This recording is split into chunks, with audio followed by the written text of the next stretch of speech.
Buenas tardes, mi nombre es Lowell Fitz y soy el director del Instituto de Estudios del Caribe. En nombre del personal docente investigativo y no docente del Instituto de Estudios del Caribe, les doy una muy cordial bienvenida.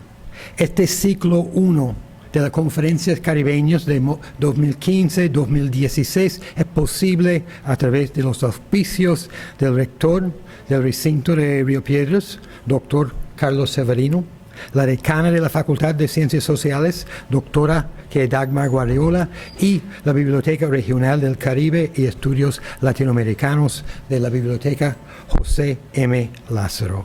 Que esta conferencia no sería posible sin la labor de Nadia Meléndez, que Aleida Báez y Oscar Mendoza del Instituto de Estudios del Caribe. El doctor Peter Hulme, de la Universidad de Essex, Inglaterra, ha sido investigador, visitante y conferenciante invitado en la Universidad de Puerto Rico en numerosas ocasiones durante las últimas 3 décadas. De hecho, lo conocí por primera vez en la oficina de Gordon K. Lewis en el Instituto de Estudios del Caribe hace 30 años. Su productividad ha sido asombrosa. Los volúmenes de los simposios de la Sociología de Literatura de la Universidad de Essex, su trabajo sobre el Caribe nativo en trabajos como el muy conocido Colonial Encounters, Wild Majesty, Encounters with Caribs from Columbus to the present day, the Cannibalism in the Colonial World, Remnants of Conquest, The Tempest and Its Travels, y Cuba's Wild East. Y la más reciente edición la edición de la autobiografía del jamaicano W. Adolph Roberts, These Many Years, que acaba de salir este año, hace un par de semanas, en Jamaica, y ya está disponible por Amazon, me imagino, que entre muchos otros. Sus viajes e investigaciones de campo en Cuba y su análisis meticulosa de la historia y geografía literaria de Cuba han abierto nuevos caminos en los estudios cubano-americanos. Su conferencia, Jeb Bush's Cuban Lesson, The Real Story Behind the Message to García, sirve de ilustración. Peter Hulme's lecture raises critical questions about how we consider Caribbean literature and what we consider it to be, about relations between the US-based Caribbean diaspora, and Caribbean writers who are based in that diasporic movement. In a sense, it also asks if we need to redefine the Caribbean in terms of the movements of its population.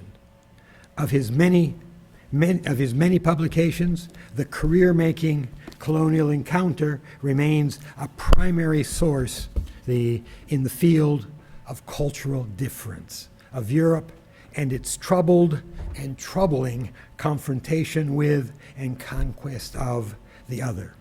But I want to read briefly from my other favorite Hulme text, which is the 2011 study entitled Cuba's Wild East. And he's speaking about José Martí's war diary, written in the days before the José Martí's death in Cuba's Wild East. Martí lived out and wrote out the great American dialectic of immediacy and sophistication, innocence and experience, things and words. Perhaps he lived out and wrote out that dialectic as intensely as any other American writer before or since. The greatest metaphor of an immediacy that lies beyond words is death, and Martí's eventual death casts its shadow back over our understanding of his journey and over our reading of his diary. His journey across Oriente was a journey westwards, towards the setting sun, and therefore towards death. so much so that some commentators suggest that Martí had planned to be killed, planned in effect a suicide that would enshrine him as a martyr and galvanize support for the cause of independence. More importantly, perhaps, Martí's journey was also a pilgrimage to the land of Cuba, a home from which he had been desterrado for most of his life, a journey through what he had given his life for, a journey shared not only with his 5 compañeros, but with the peasants who housed and fed the expedition. For me, that's a beautiful piece of writing and a beautiful insight into the final days of José Martí. Now, it's not exactly connected to the lecture of today on Jeb Bush's Cuban lesson, and perhaps mentioning Jeb Bush and José Martí in the same sentence is something of a profanation of sorts. And we can ask, in fact, how the Martí then relates to a message to García. But in any event, I'm going to just leave it there and present Dr. Peter Hulme.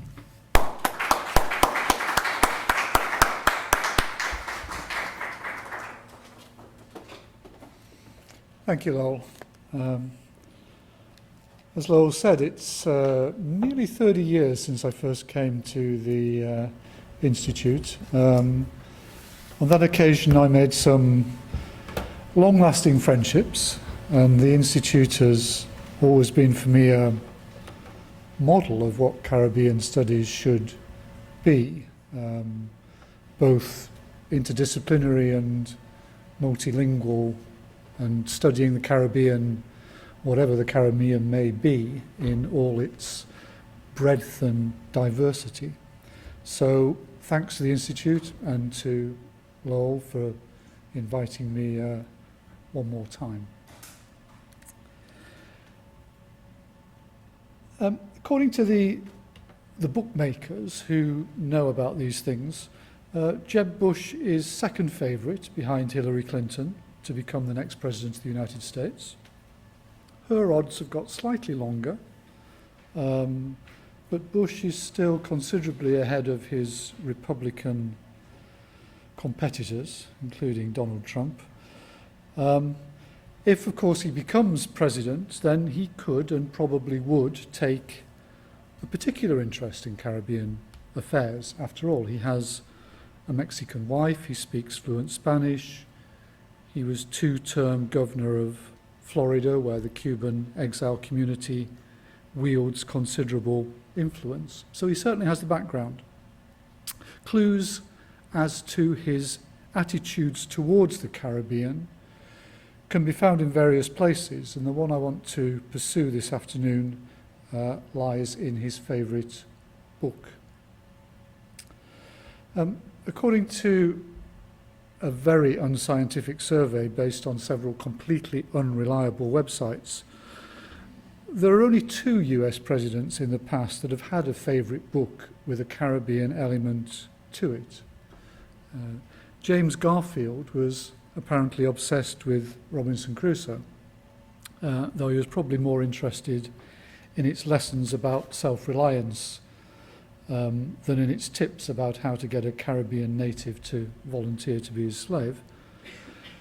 More pertinently, Theodore Roosevelt's favourite book was The Influence of Sea Power Upon History by Alfred Thayer Mahn, and it was Mahn in the 1890s who first suggested that it would be a good idea for the USA to acquire Guantanamo Bay in Cuba, a suggestion Roosevelt proceeded to act upon with consequences which are still with us today.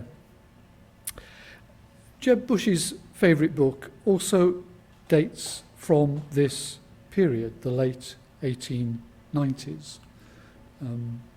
Elbert Hubbard's A Message to García is a very short book. It's no more than a long essay, really, although it's often reprinted as a pamphlet in many forms, as you can see there. It tells the story of a US soldier called Andrew Summers Rowan, who was told by his government to take a message to García, the Cuban general Calixto García, in April 1898. So not long after Martí died, providing a link to what Laura was reading there, just before the USA and Spain went to war over the remains of the Spanish Empire. When he was governor of Florida, Bush was very assiduous in giving copies of A Message to Garcia to all his new employees. And it's on display in his official portrait. It's the slim volume next to his right hand in that picture. And this is how he explained his choice. I mean, why he thought this was an important essay or book. I look for people who will take the message to Garcia to be part of our team, people of determination and integrity that don't need too much adult supervision are the ones that can change the world. So what message does Bush really convey through his championing of this text? What does Elbert Hubbard, the author of the booklet, tell us about the exploits of the soldier who took the message to Garcia? What is the real story behind the message? Can the story show any light on US-Cuban relationships? Where does Puerto Rico feature in the story, if at all? Those are the kinds of questions that I want to tackle. Originally published in his handcrafted journal, ironically called The Philistine, in March 1899, A Message to Garcia is one of the best-selling texts of all time. Since it was first published 115 years ago, there have been around 100 million copies published of this. Basically what happened, and the story itself is quite interesting, although I'm not going to go into it in detail. Hubbard's essay was read by a railroad executive who thought that it told an important story, gave an important message. So he arranged for its mass publication in the USA. A visiting Russian railroad executive took a copy back to Russia, had it translated into Russian and given to all his employees. During the Russo-Japanese War, early in the 20th century, every Russian soldier who went to the front was given a copy. The Japanese kept finding this pamphlet on captured Russian soldiers, concluded it must be important, translated into Japanese, gave a copy to every one soldier or civilian who was employed by the Japanese government. So it went around the world. It stayed here too. A copy is still given today to every member of the US Marine Corps. By the time Hubbard died, he was drowned in 1916 on the Lusitania. A Message to Garcia had had a larger circulation during the lifetime of its author than any other piece of writing in history before or since. So this has been a very influential text. Bush is by no means alone in finding it significant. What Hubbard says about Rowan, the soldier, and about Garcia is more or less limited to his first few paragraphs. So I'll read those out because it gives you the gist, which I'll then attempt to deconstruct, basically. So he's writing just after the war in 1898 finished. In all this Cuban business, there is one man stands out on the horizon of my memory like Mars at perihelion. When war broke out between Spain and the United States, it was very necessary to communicate quickly with the leader of the insurgents. Garcia was somewhere in the mountain fastnesses of Cuba. No one knew where. No mail or telegraph could reach him. The president must secure his cooperation and quickly. What to do? Someone said to the president, "There's a fellow by the name of Rowan who will find Garcia for you if anybody can." Rowan was sent for and given a letter to be delivered to Garcia. How the fellow by name of Rowan took the letters, sealed it up in an oilskin pouch, strapped it over his heart, in 4 days landed by night off the coast of Cuba from an open boat, disappeared into the jungle, and in 3 weeks came out on the other side of the island, having traversed a hostile country on foot and having delivered his letter to Garcia, are things I have no special desire now to tell in detail.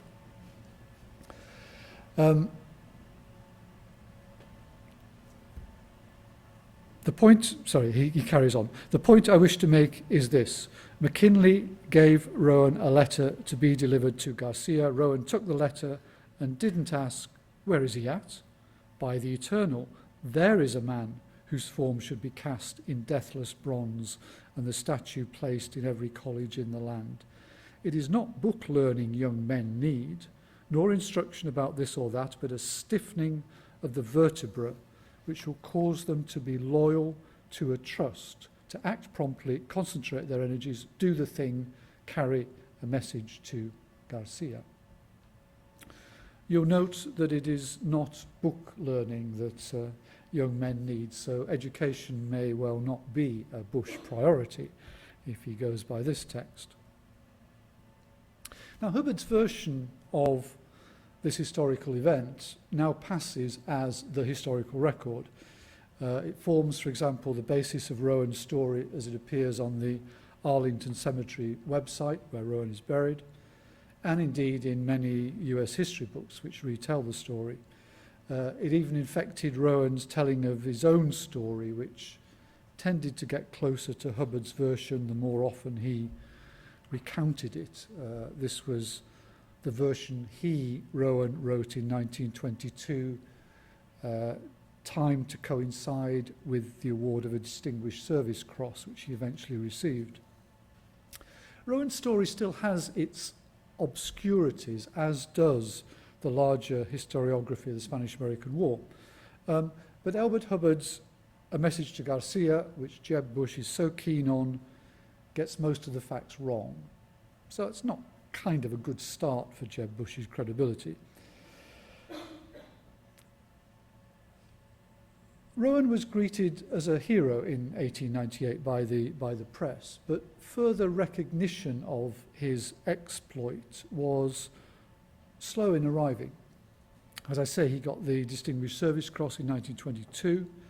In 1936, 20th Century Fox made a film called A Message to Garcia, extremely loosely based on Hubbard's already accurate account. Rowan himself rather honourably refused to have anything to do with the film when he learned that it featured Barbara Stanwyck playing his non-existent Cuban love interest.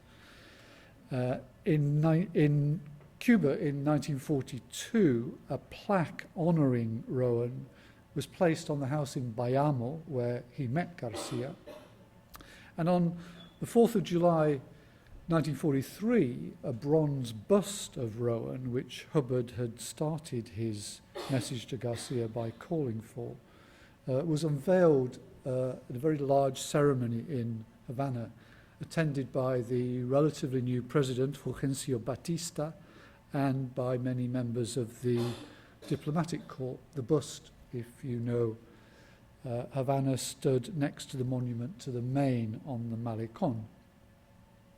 In his speech, when the bust was unveiled, the US First Secretary spoke of Rowan's message as having led directly to the disembarkation of US troops, and therefore to Cuban and US soldiers fighting shoulder to shoulder for the independence of Cuba in 1898, sellando con su sangre una amistad que ha perdurado con el transcurso del tiempo y que es cada día mayor, which is one way of understanding US-Cuban relations. So, in the 1940s, Rowan's message was seen as a symbol of trust between the two countries.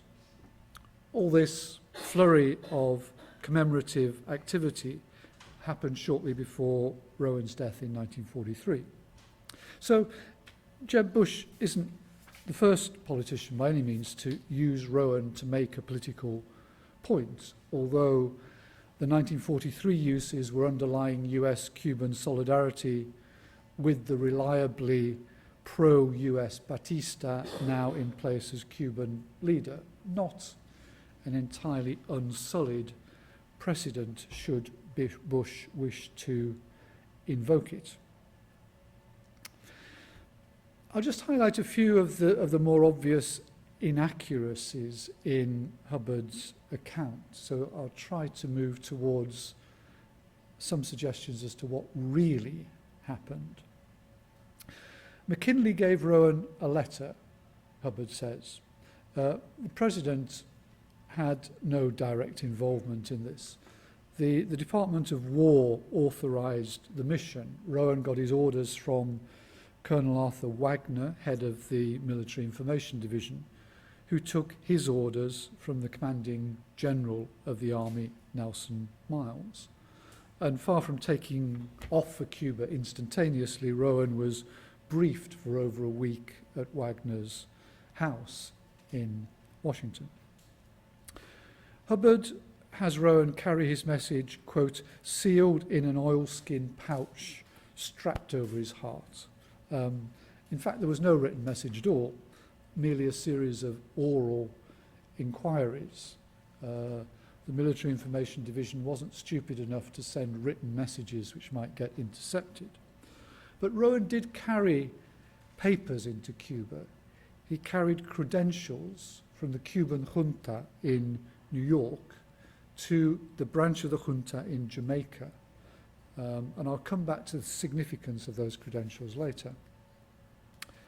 And Hubbard finally has Calixto García as the leader of the insurgents. But of course he wasn't. That was Maximo Gomez. García was the head of the Eastern Division of the Cuban Army. And that again is an important distinction I'll come back to. Nor did Rowan go directly to Cuba, as Hubbard implies. In fact, he went by steamer to Kingston, Jamaica, where he stayed the best part of 2 weeks, so hardly directly to Cuba. In fact, Rowan had no idea how to get to Cuba, and he had to seek the help of the local US consul, who was working very closely with the Cuban junta in Jamaica. So the Cubans in Jamaica took Rowan by carriage to the north coast of the island and then by boat to the south coast of Cuba, where he was escorted by Cuban soldiers to Bayamo, where Calixto García had his headquarters. So, far from using his own initiative or displaying anything very much in the way of personal heroism, Rowan was practically carried to García by this well-oiled mail service of the insurgent Cuban forces, who in the 1890s sailed that route from Jamaica to the south of Cuba very regularly. Who was this man, Andrew Summers Rowan, who seems to be a hero of Jeb Bush's? Tracking him through the National Archives, it turns out that he wasn't, as Hubbard implies, a loyal soldier plucked from the ranks to perform an extraordinary task. He'd graduated from West Point, he'd served on the frontier, and then he'd been seconded to the office of the Adjutant General to work in the new Military Information Division in the late 1880s. He cut his teeth mapping the most vulnerable points on the Canadian border in case the USA went to war with Britain, which was still a lively possibility in the second half of the 19th century. But Rowan had also worked in Cuba before, in 1896, co-authoring a book with Marathon Montrose Ramsey, which was the public result of an intelligence mission sent by the MID to assess the insurgency which had begun again in 1896 in Cuba. So, in other words, by 1898, Andrew Summers Rowan was an experienced spy, one of the first generation of US military espionage agents. Unfortunately, he wasn't a very good spy. While in Jamaica, Rowan got into quite some trouble with his superiors in the Department of War because off his own bat, and this may seem extraordinary, he asked a journalist from the Associated Press called Elmer Roberts to accompany him to Cuba. It was pointed out to him rather sharply that this was supposed to be a secret mission and that a journalist was not necessarily the best guarantor of secrecy. Reading between the lines, Rowan and the journalist had bonded in the bar of the hotel where they were both staying, after the journalist had spotted that although Rowan was in plain clothes, because this was a secret mission, he'd neglected to remove his West Point class ring, and the journalist had jumped to the correct conclusion that Rowan was actually a soldier on a secret mission. So, not a very good spy. The journalist, of course, wasn't allowed to travel with Rowan, but he immediately filed a story about him, effectively blowing his cover and endangering his life. The newspaper article gives a pretty accurate account of what was actually going on, based, of course, on what Rowan had told the journalist. I'll just give you the gist. Lieutenant Rowan is on his way to the camp of General Calixto Garcia. He will represent the War Department in arranging for the cooperation of the insurgents in the invasion of eastern Cuba by the forces of the United States. Time and place of the invasion will be controlled by events in the character of Lieutenant Rowan's dispatches. Lieutenant Rowan left Washington under instant orders on April the 9th. He was directed to wait here, Jamaica, prepared to go to Puerto Rico or Cuba. As he went to eastern Cuba, it is inferred that a blow will be struck there before one is struck at Puerto Rico. The expectation is that General Garcia will dispose his forces to cover a landing of United States troops. A courier with Lieutenant Rowan's first dispatches to the War Department probably will leave General Garcia's camp next week. This was the first indication in the public realm that the US invasion would focus on eastern Cuba. Previously, it had been assumed that Havana would be the target. Most history books still say that plans were only changed to invade eastern Cuba once Admiral Cervera took the Spanish fleet into Santiago on the 19th of May. But in fact, US plans to invade via Oriente were obviously laid a lot earlier than that. Although it's also interesting that Rowan might have gone to Puerto Rico, which suggests that Garcia was only one possible target for his mission when he set off. In Jamaica, Rowan finally received an unequivocal instruction from Washington.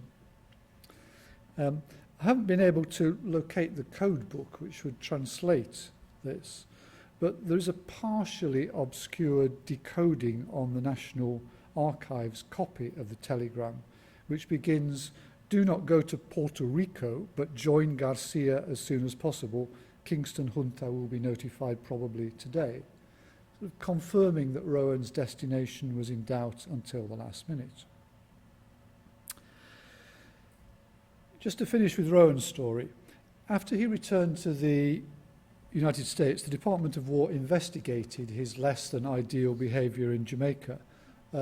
It probably would have been too embarrassing to court-martial him because he'd been turned into a national hero by the press. But his career never recovered. In the immediate aftermath of his mission, he did work again for Nelson Miles.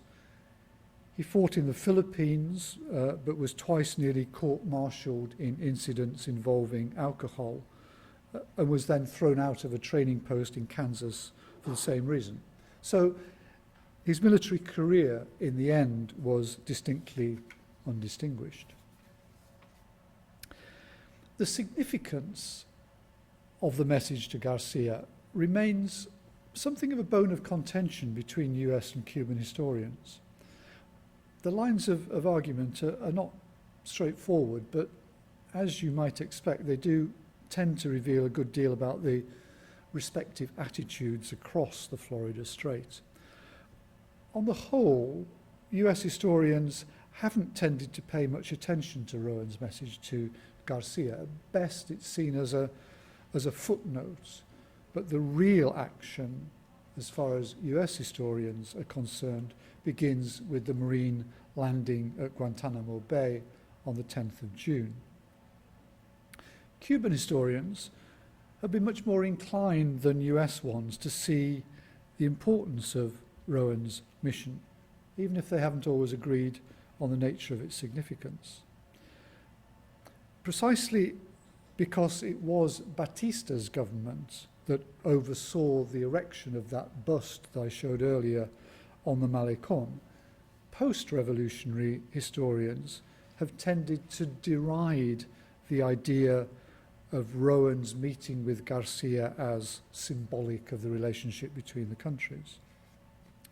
The bust itself was removed soon after 1959, I'm not sure exactly when, although the huge commemorative tableau to Calixto Garcia a little further north on the Malecon, quite close to the Casa las Americas, does still commemorate the meeting.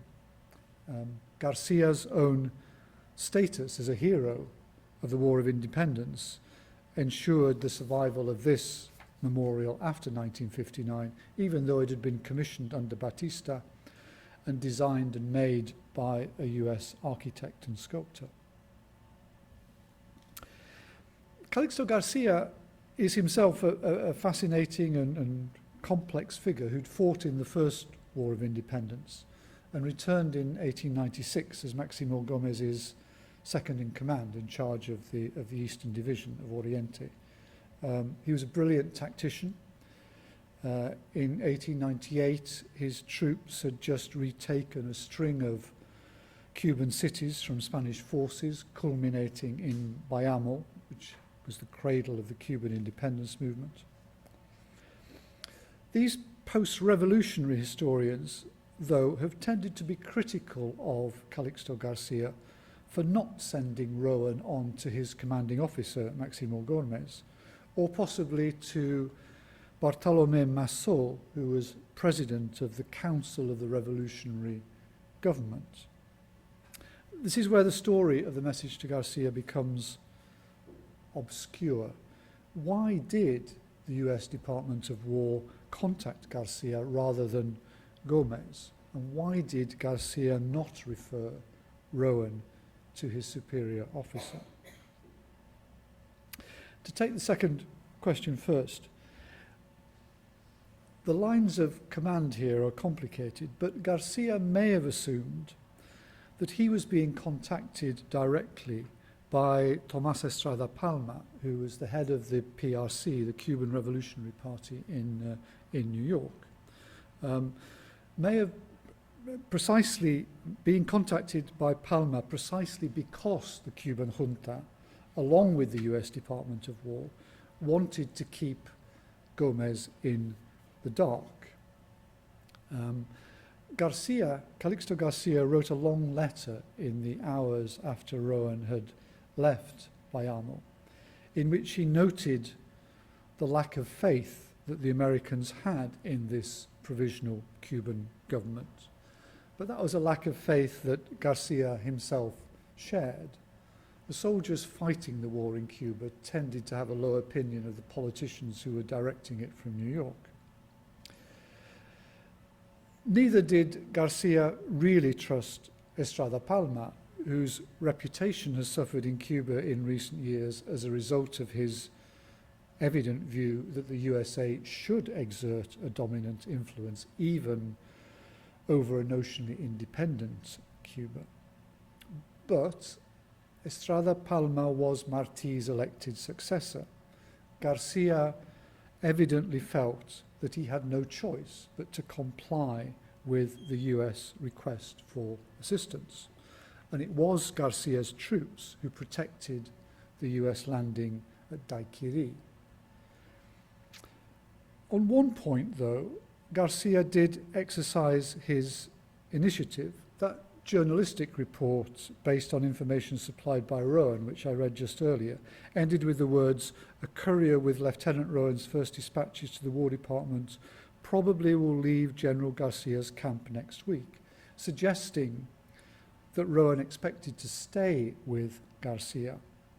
Garcia clearly didn't want a US spy in his camp, and he dispatched Rowan back to Washington on the very evening of his arrival in Bayamo, in the company of two of his own officers, evidently to keep an eye on him.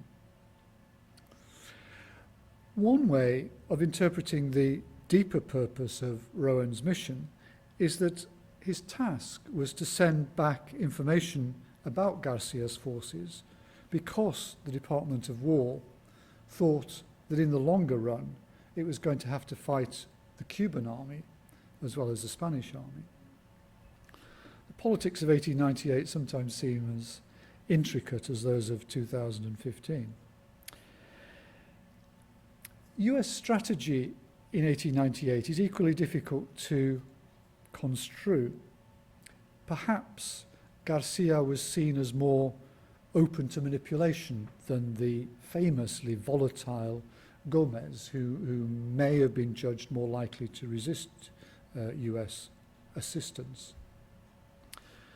Perhaps Oriente was seen as a likelier theatre for the US invasion because Cuban forces were stronger there. They could give more support to the US army. But perhaps the calculation went, because they were stronger, they were more potentially dangerous in the long run should they choose to resist US assistance. There may have been a good deal of bluff and counter-bluff. Rowan's superior, Colonel Wagner, whose picture I showed earlier, was the first US military figure to give serious consideration to the tactical use of misinformation.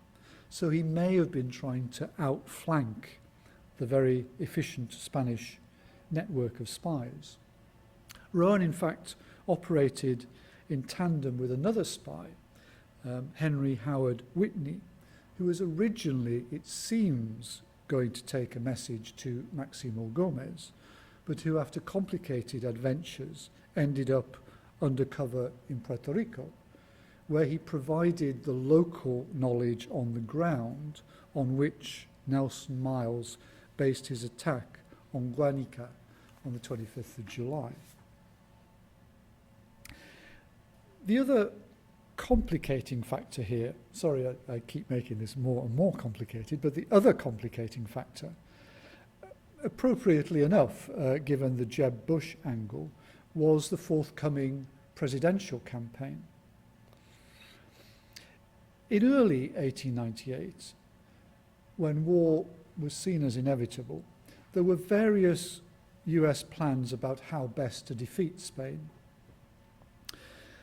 Nelson Miles was commanding general, and he had the greatest military experience of anybody in the US Army. He'd been in the Civil War, he'd been on the frontier for many years.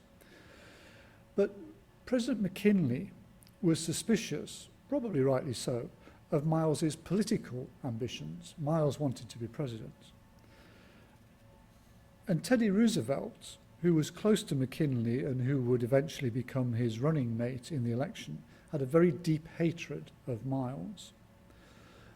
Miles's fundamental plan, which is probably a good one, was to arm the Cubans to complete their domination of Oriente, which they were well on the way to, while US forces directed their attention at Puerto Rico and used Puerto Rico as a base to attack Havana during the winter. This plan had the great advantage of not exposing the inadequately prepared US troops to a difficult tropical campaign in the summer.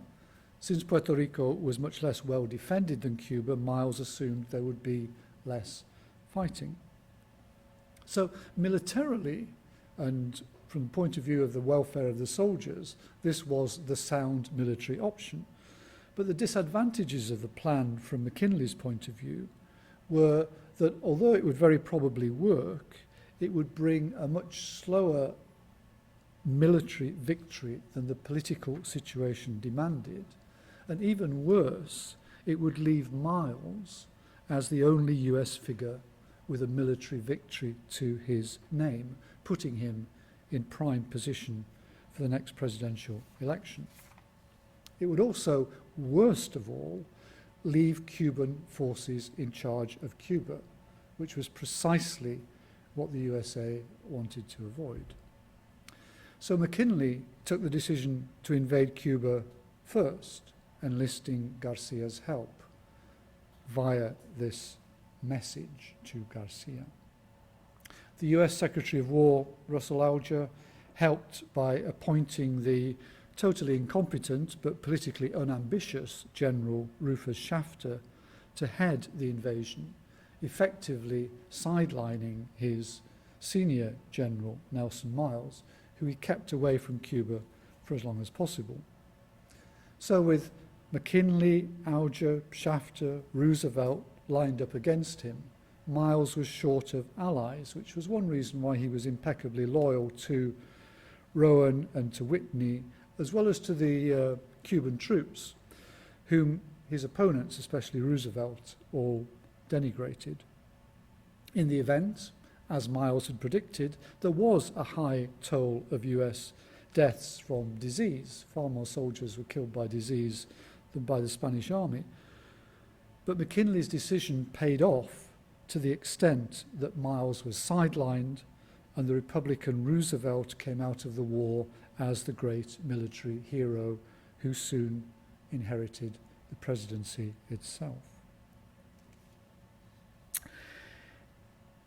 In sum, the political and military subtleties of Rowan's visit to Calixto Garcia remain tantalizing.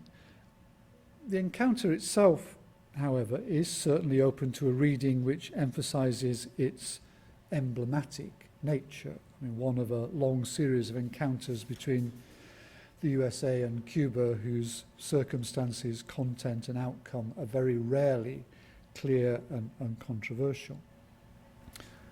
Appropriately enough, then, symbolically, if you like, it's not even clear what language was used in the conversation between Garcia and Rowan in that house in Bayamo. Opinions as to the linguistic competence of the two men vary widely.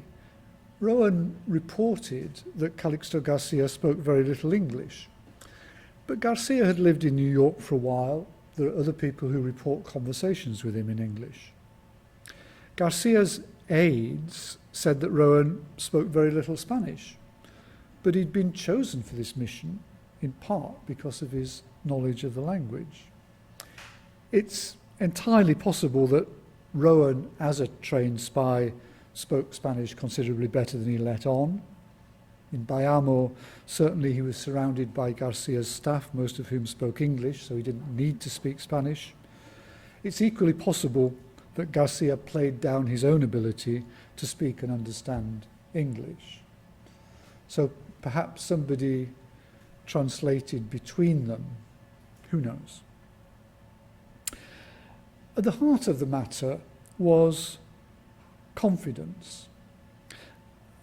The one thing that Rowan has to say about the credentials that he carried is that the letter he had gave rise to some brief misunderstanding, because the phrase describing Rowan as un hombre de confianza, which had been written by Estrada Palma in a cable he'd sent from New York to Kingston in Spanish to introduce Rowan to members of the Cuban junta in Jamaica, had been translated by those Cubans in Jamaica who'd lived there a long time and so tended to use English.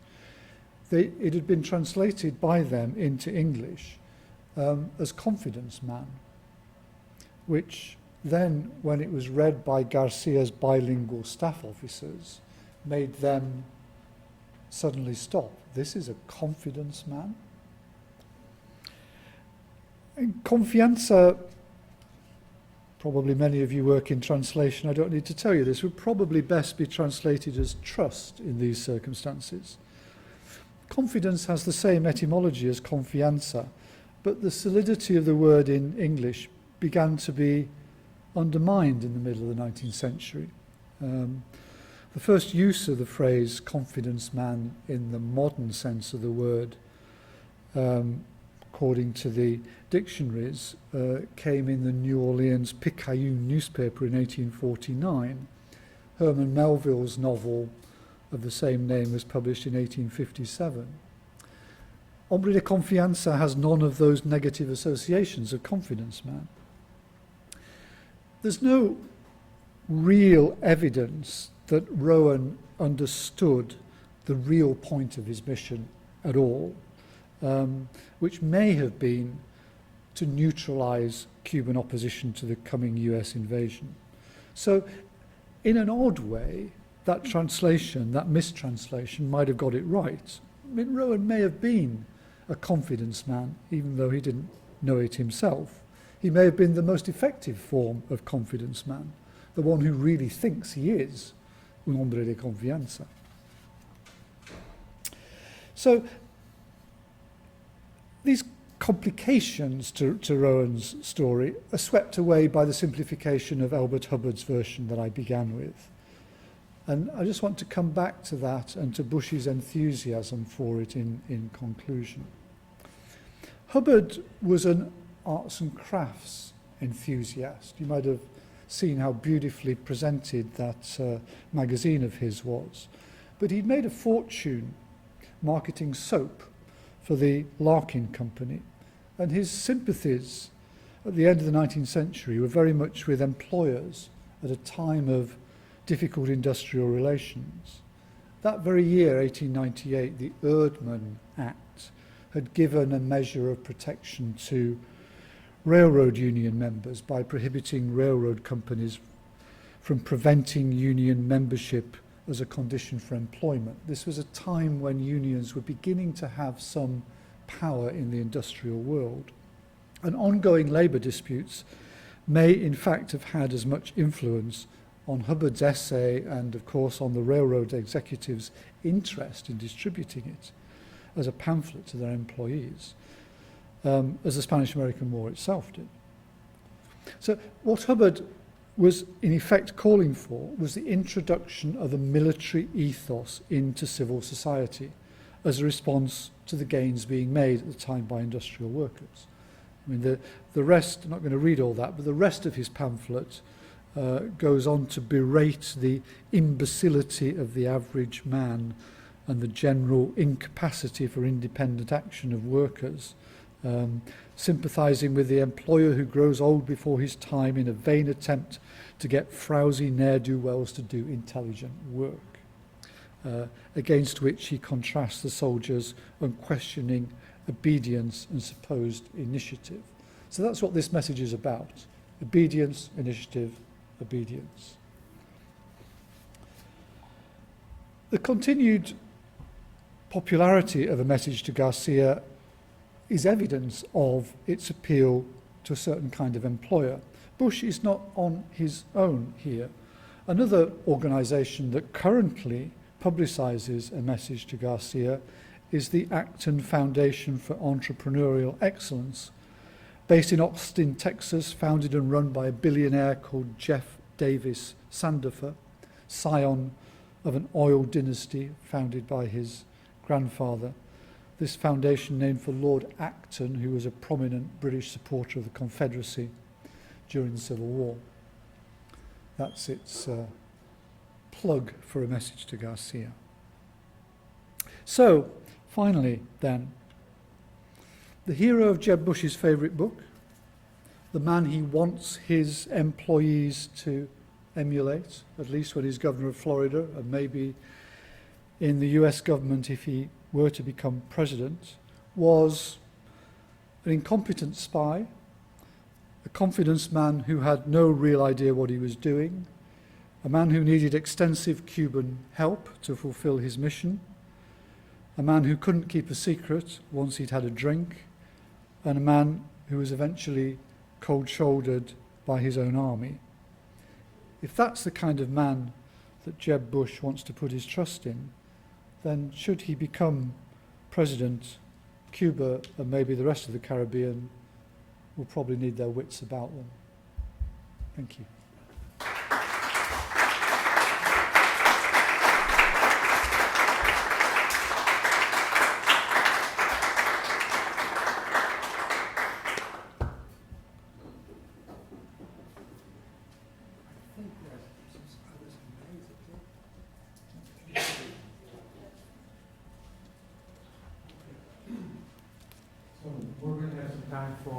For questions here.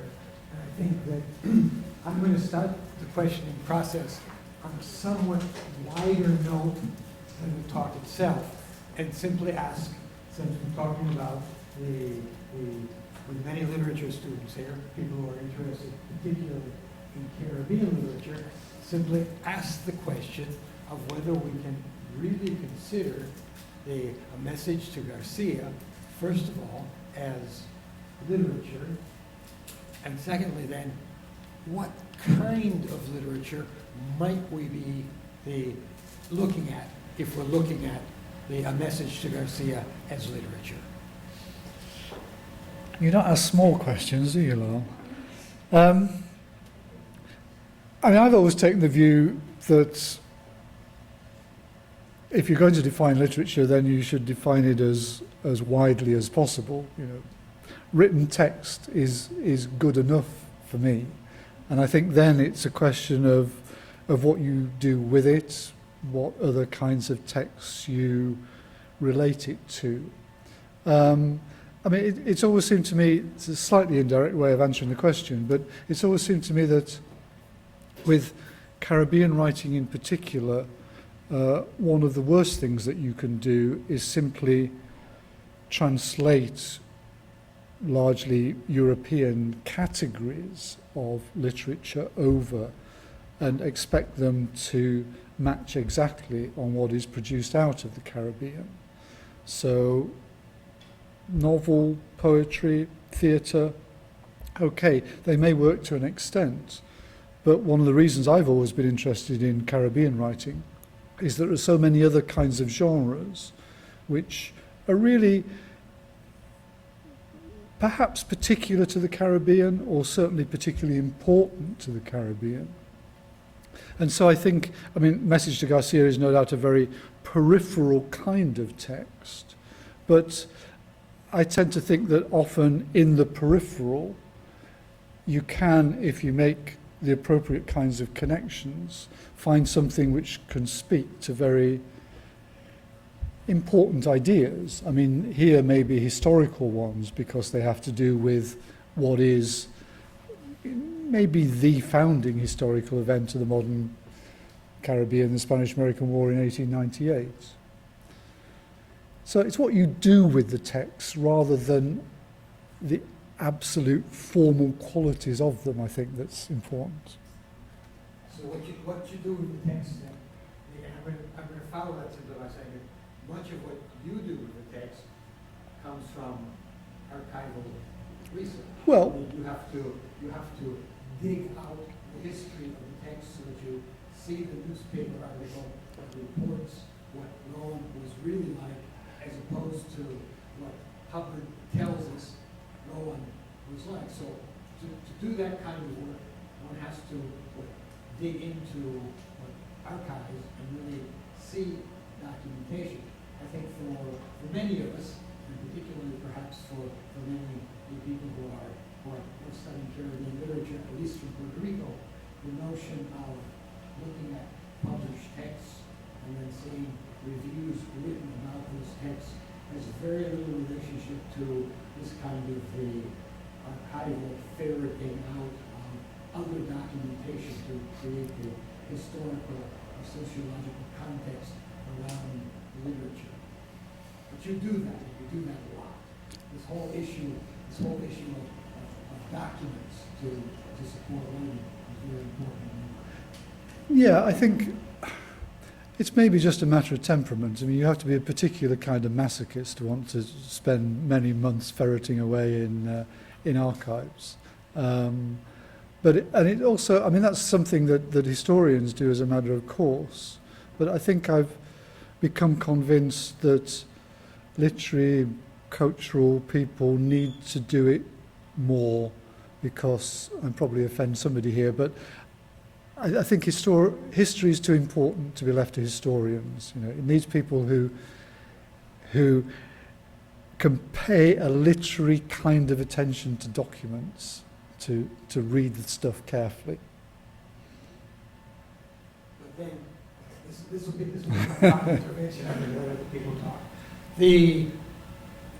I'm going to turn that to that book that I like so much, which is Oriente, Cuba's The Wild East, which then takes this notion of archival research and combines it with what is my specialty, which is the actual field research.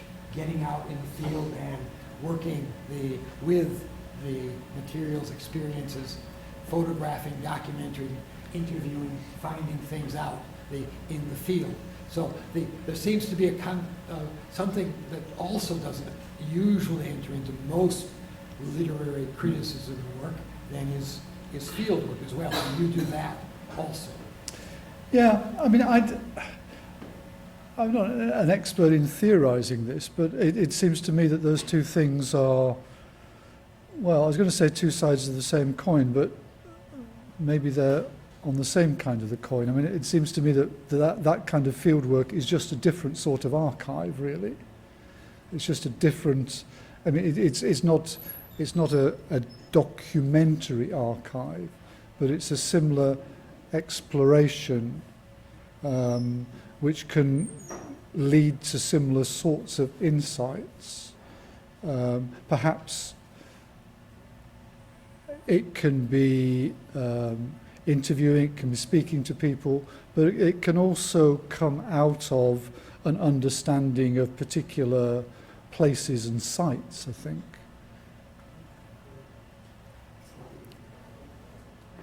I wanted to say, I really enjoy your talk today, Dr. Hulme. And what we were discussing, well, Dr. Pitt here was discussing the possibilities of under what genre we could present a message to Garcia. And it suddenly occurred to me if it couldn't be. You were right on one point that we can be too strict when it comes to genres and classification of literary works. So I would say something along the lines of propaganda, obviously military literature because it has to do with military matters, and of course nation building and myth making, because what the book says differs completely from everything you just exposed today, and the way I see it now, from what I've learned today in this talk, is that the message to Garcia fulfills a purpose. Books like for example, Virgil's Aeneid, L'Aeneida, once filled for ancient Rome. It is an epic of the building of the birth of the nation, the building of the nation, the exaltation of the heroes who gave their lives so the nation and later on the empire could be built.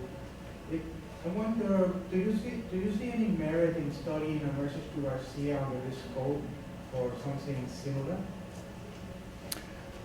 Well, I think, Hubbard would probably be flattered to be compared with Virgil.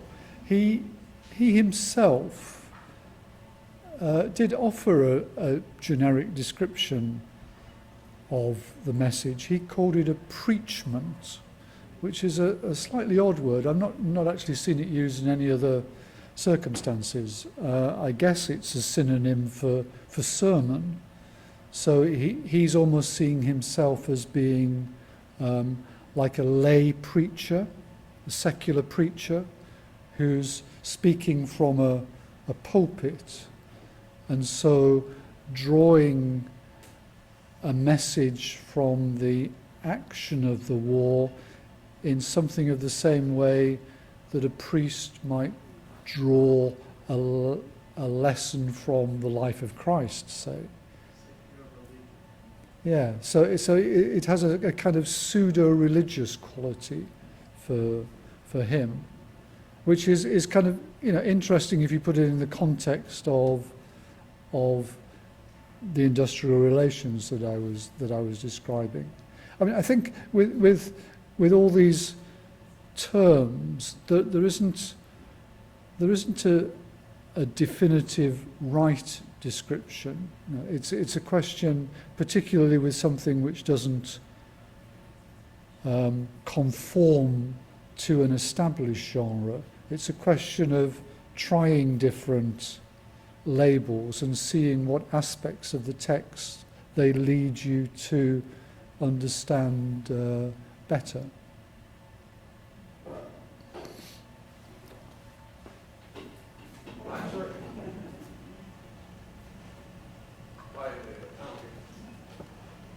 back to Puerto Rico. I have a couple of questions. One is, Garcia, in many ways, Garcia broke ranks with Máximo Gómez in welcoming the U.S. invasion, Yeah. which would not have been possible had it not been for the Cuban forces protecting the entire landing, which was the most vulnerable part of the expedition. Yeah. And they protected the whole area so that the troops could land, which is one reason why the landing is never brought up. They just got up their boats into the beach, Yeah. and then what's brought out a lot more is San Juan Hill and the part close to Santiago. And I think Cuban historians have been critical of Garcia in that regard. I'm not sure to what extent they see him as having betrayed the Cuban cause, which was divided. Escala Palma was clearly leaning towards the U.S., and there was a whole division between pro-U.S. and more nationalist forces among the Cubans. So that has a lot of meaning in terms of Cubans even today, and how these divisions work out. But I was interested in your assessment of how Garcia is seen by Cuban historians in terms of Máximo Gómez and the decision to support the Cuban.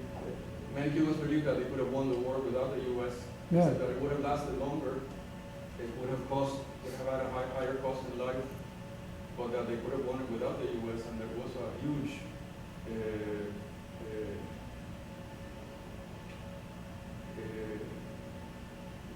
the U.S.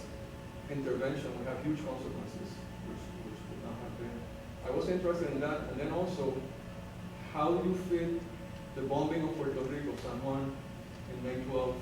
If you've given that some thought, which happened about 3 weeks after the message to Garcia, and which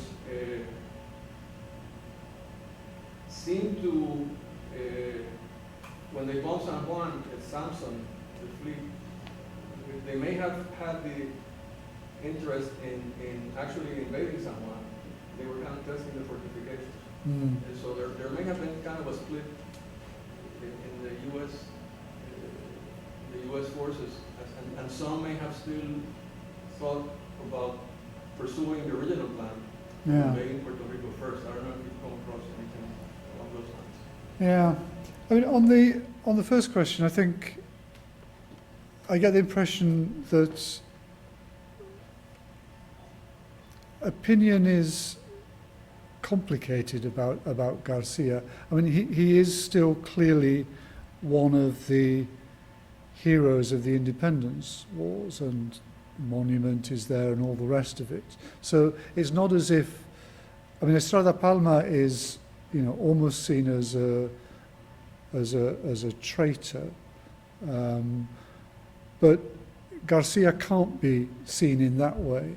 So historians will tend to say what a great military figure he was, and then if they talk about this moment when the message arrived, they'll tend to be critical of him not doing something, but they don't really agree on what he should have done, because I think the lines of command were complicated.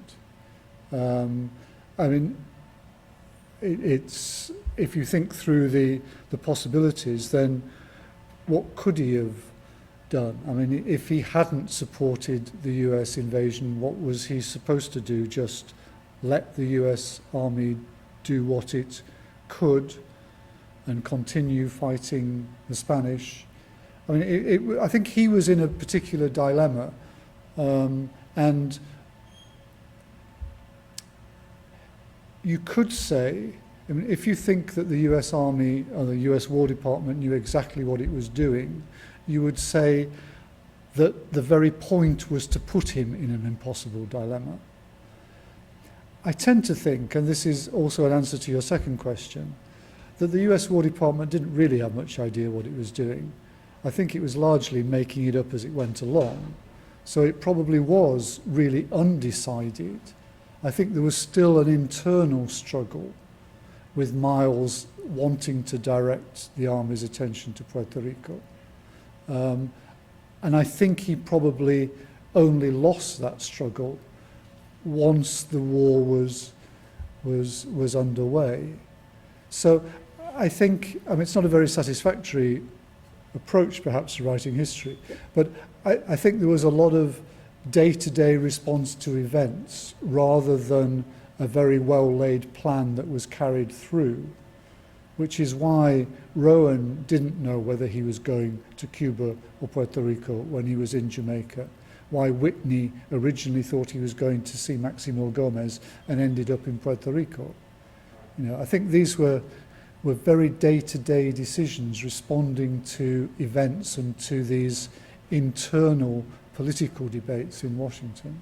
The decision to support the U.S. invasion didn't look too good when once the U.S. took over Santiago and they kicked out the Cuban forces.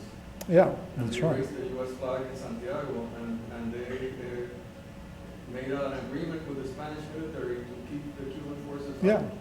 Yeah, that's right. Once the war was won, then the Cubans were the ones to be kept away. They were the enemy, in effect. Very, very, very complicated. Final point, the whole thing, the U.S. South did very well with the Spanish-American War. War of 1898, it was an occasion to bring out the patriotism of the South, and there were these Southern heroes that were a lot was made out of them during the war. Kind of bring the U.S. back together.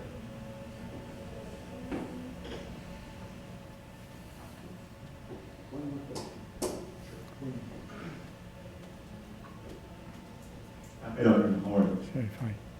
Reading the last paragraph you have up here, mastering the discipline with that brings great joy and serves the needs of others, who be well on your way discovering the calling in life and embarking on a hero's journey. Growing up in the Middle East by way of Cairo, Egypt, and as well Riyadh, Saudi Arabia, that sort of propaganda is the same sort of message that terrorist factions like ISIS, Boko Haram, Al-Qaeda instills around in people. Is Jeb Bush, and I know that a very right-wing conservative Republican wouldn't be open to listening to other views, but in any way, has anyone informed either him or his camp of why, particularly, because I think that at the end, I was going through your talk, and it was complicated, but right at the very end, you made it very clear as far as the confidence man aspect, can't keep a secret, he drinks. What is it that, it just sounds very much like the root almost of why people in general go about their lives either here in Puerto Rico, in the Caribbean, in the US, in the Middle East, with a genuine fear of other people, you know, that everyone is a suspect, everybody is this sort of other person. I know it's a very broad question, but if you could, while you were doing this research, and again, it was a wonderful talk and presentation, you can talk about, while you were doing this, did you feel that sort of inkling that like, wow, this is precisely why perhaps people go about in a general sort of fear of others? I don't know if I'm Yeah, it's complicated, and it sort of relates to the last point too. I think I'd make a distinction. That's the Acton Foundation. So this is, I don't know a lot about them, but I get the impression that they're, what should I say?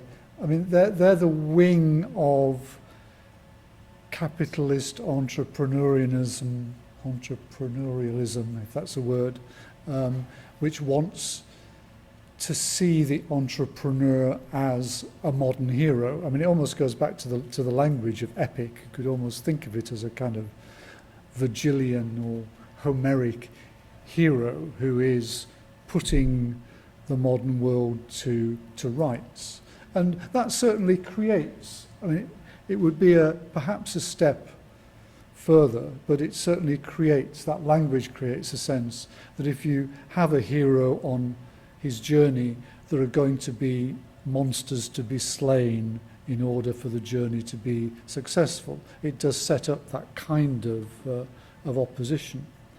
I think if you go back to 1898,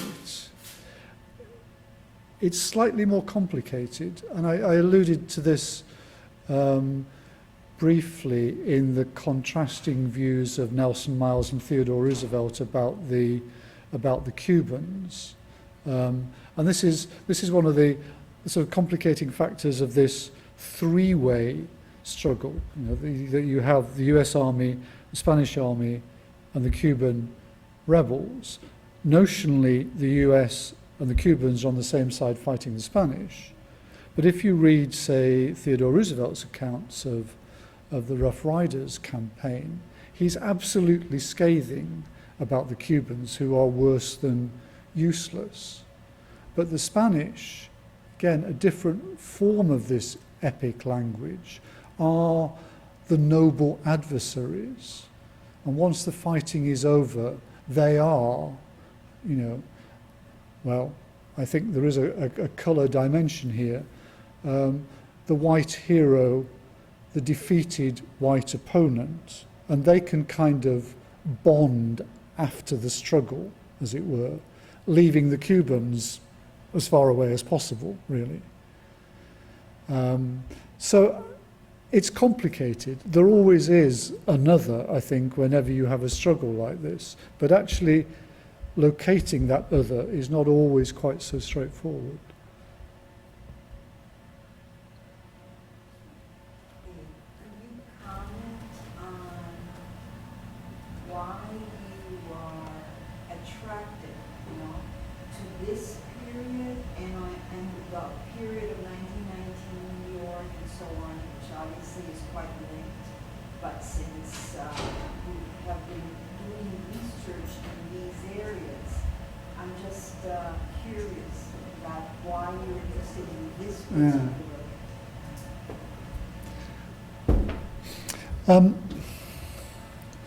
I'll give you two answers, one probably trivial and the other not. I mean, I've been, over the period of my research career, I've tended to kind of move back and forth. So I started off being very interested in 1492, which I suppose is an obvious kind of moment to be interested in. And at a convenient moment in my career, we hit 1992, when, of course, there was a lot of interest in 1492 because of the quincentenary. And having got over the quincentenary, then you have this centenary of 1898, which was coming up. So it was a good thing to be interested in, because there were lots of conferences to get invited to about 1898.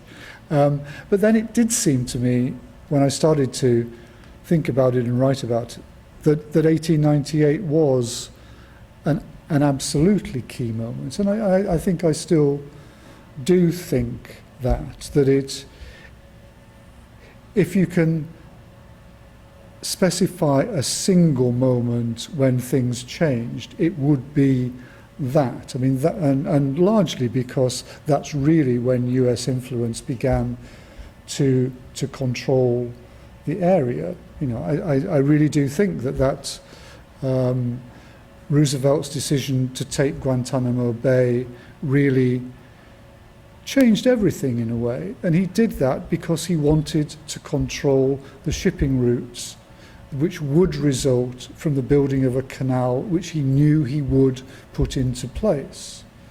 And that led to him wanting to control the Dominican Republic, further up that shipping canal, wanting to control Nicaragua, because he had to make sure the Nicaraguans didn't build their own canal, which would detract from the one the US were controlling in Panama. So everything kind of certainly in the immediate decades, and arguably still to today, I think stems from 1898. So I think it's a particularly interesting moment. I mean, the Caribbean obviously has been marked throughout its history by fascinating movements of population, but again, I think they accelerated after 1898, and that's one of the reasons why I'm currently working on 20 years later, because as an outcome of 1898, a lot of writers, I mean other people, but writers I'm particularly interested in, were moving out of the Caribbean and congregating in New York. They may then move back again, or a lot of them moved to Mexico because of the revolution. But I think tracking those movements and seeing how those trajectories intersect is, well, again, it's just one of the things that I find intriguing and very revealing about the Caribbean as a region.